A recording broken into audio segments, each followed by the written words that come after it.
मान लीजिए आपसे कोई क्रिकेट की टीम बनाने को कहे, तो क्या आप उसमें सिर्फ बैट्समैन या सिर्फ बॉलर रखेंगे? बिल्कुल नहीं। जाहिर तौर पर आप एक ऐसी टीम बनाएंगे जिसमें बैट्समैन भी होंगे और बॉलर भी होंगे, ताकि बॉलर्स सामने वाली टीम को ज़्यादा रन बनाने से रोक सकें और बैट्समैन ज़्यादा रन बना सकें। इन्वेस्टमेंट की दुनिया में भी यही तरीका काम करता है। उसके मुताबिक सारा पैसा सिर्फ स्टॉक या सिर्फ म्यूचुअल फंड में लगाना आप पर भारी पड़ सकता है। इसलिए क्रिकेट की टीम की तरह ही यहाँ पर भी ज़रूरी है कि आपके पोर्टफोलियो में सभी तरह के खिलाड़ी हों, यानी कि कुछ निवेश शेयरों में किया जाए तो कुछ फिक्स डिपॉजिट वाले इंस्ट्रूमेंट्स में। इन्वेस्टमेंट की दुनिया में पैसों के इस तरह के बंटवारे को एसेट एलोकेशन कहते हैं। अब आप सवाल पूछ सकते हैं कि ये कैसे पता चलेगा कि कितना पैसा कहाँ लगाना है? तो बता दें कि इसका कोई तय फॉर्मूला नहीं है। एसेट एलोकेशन का तरीका हर शख्स के लिए अलग अलग होता है। हर निवेशक अपनी ज़रूरत के हिसाब से अपनी स्ट्रैटेजी बना सकता है। मसलन कितने रुपए उसे निवेश करने हैं, कितने समय के लिए निवेश करना है, इन्वेस्टमेंट पर वह कितना रिस्क उठा सकता है और इस इन्वेस्टमेंट के ज़रिए वो कौन सा मकसद पूरा करना चाहता है। इन चीज़ों के आधार पर निवेशक तय कर सकते हैं कि कौन से एसेट में कितना पैसा लगा सकते हैं। एसेट एलोकेशन को समझने के लिए पहले जान लेते हैं कि फिलहाल मार्केट में कितने तरह के एसेट्स उपलब्ध हैं जिनमें आप निवेश कर सकते हैं।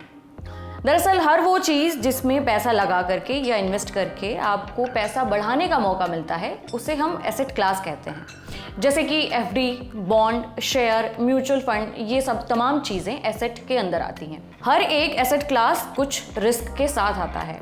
पैसे बढ़ने के साथ साथ यहाँ पर पैसे घटने का भी डर होता है। इसके अलावा हर एसेट क्लास का अपना एक रिटर्न का रेट होता है, यानी उस पर कितना रिटर्न मिल रहा है और उस रिटर्न पर आपसे किस हिसाब से टैक्स लिया जाएगा। ये सारी चीज़ें ज़रूर देख लें।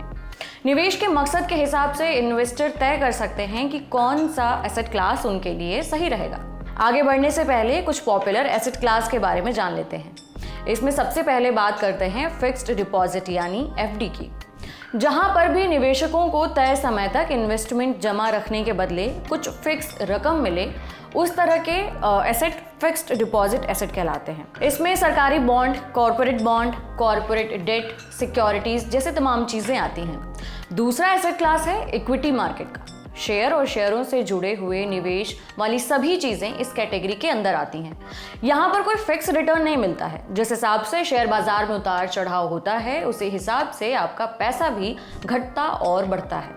इसी तरह से तीसरा एसेट क्लास है गोल्ड का। गोल्ड में पैसे लगाकर अपने निवेश को महंगाई के मुकाबले आप काफ़ी तेज़ी से बढ़ा सकते हैं। चौथा एसेट क्लास है रियल एस्टेट। अगर आपके पास प्रॉपर्टी में निवेश करने जितना पैसा है तो थोड़ा निवेश यहाँ भी ज़रूर करें। रियल एस्टेट प्रॉपर्टी के दाम भी काफ़ी तेज़ी से बढ़ते हैं, इसलिए इस एसेट क्लास में निवेश आपके लिए अच्छा खासा फ़ायदा कमा कर दे सकता है। इसके अलावा नकदी वाले एसेट, जहाँ पैसे को भुनाना बेहद आसान होता है, जिनका मैच्योरिटी पीरियड आमतौर पर 90 दिनों से 1 साल का होता है। ऐसे एसेट्स में निवेश करने से फ़ायदा होता है कि कभी इमरजेंसी में आपको पैसों की ज़रूरत पड़ी तो आप आसानी से अपना निवेश बेचकर नकदी निकाल सकते हैं। अब सवाल उठता है कि एसेट एलोकेशन आखिर ज़रूरी है क्यों? दरअसल सभी एसेट एक रफ्तार से नहीं बढ़ते हैं, या फिर यूं कहें कि सभी में रिटर्न पॉजिटिव ही मिले, ये ज़रूरी नहीं होता है। ऐसे में कई अलग अलग एसेट क्लास में पैसे लगाने वाले निवेशक फ़ायदे में रहते हैं। एक एसेट क्लास के नुकसान की भरपाई दूसरा एसेट क्लास कर देता है, यानी मार्केट अगर ख़राब भी रहता है तो आपका रिटर्न निगेटिव में जाने की बजाय कंपैरेटिवली बेहतर रहता है। मिसाल के तौर पर किसी ने पूरा पैसा सिर्फ फिक्स रिटर्न वाले एक एसेट में लगा रखा है।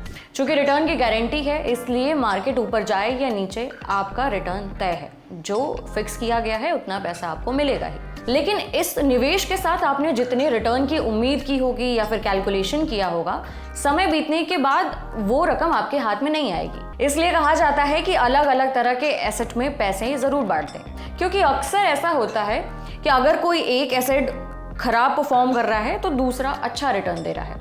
इस तरह आप अपने निवेश पर बढ़िया कमाई कर लेते हैं। अब समझते हैं कि सही इन्वेस्टमेंट स्ट्रैटेजी निकालने का तरीका क्या है। हर इंसान की ज़रूरतें अलग होती हैं। मान लेते हैं एक आदमी को 5 साल बाद घर खरीदने के लिए पैसे जुटाने हैं और इस मकसद के साथ वो इन्वेस्टमेंट करना चाहता है। कोई दूसरा शख्स है जिसे अपने बच्चे की हायर एजुकेशन के लिए पैसे जुटाने हैं। दोनों ही मामलों में अलग अलग अमाउंट की ज़रूरत पड़ेगी, इसलिए उनका एसेट एलोकेशन का स्ट्रैटेजी भी अलग होगा। एसेट चुनते समय ये देखना चाहिए कि फला एसेट में रिस्क कितना है। उसके बाद देखना चाहिए कि क्या वो शख्स इतना रिस्क उठाने के लिए तैयार है। उदाहरण के तौर पर देखते हैं, शेयर बाजार में रिटर्न ज़्यादा है लेकिन रिस्क भी उतना ही ज़्यादा है। कोई शेयर एक दिन में 10% बढ़ जाता है तो कोई उतना ही घट भी जाता है।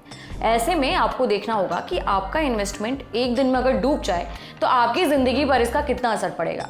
अगर काफ़ी ज़्यादा असर पड़ेगा तो आपको शेयरों में पैसे लगाने से बचना चाहिए। सबसे पहले ये देखें कि मुझे पैसे की ज़रूरत कब पड़ेगी, उसके हिसाब से देखें कि उतने समय में कौन से एसेट में आपको ठीक ठाक रिटर्न मिल जा रहा है।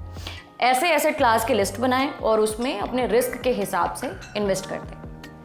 तो ये थे आज का एपिसोड। मैं हूँ उपासना और उम्मीद करती हूँ कि आपको ये जानकारी काफ़ी पसंद आई होगी। आप अपना फीडबैक यहाँ नीचे कमेंट बॉक्स में ज़रूर दें। कल फिर मिलेंगे पर्सनल फाइनेंस के एक नए टॉपिक के साथ। तब तक के लिए देखते रहें द लल्लन टॉप। शुक्रिया।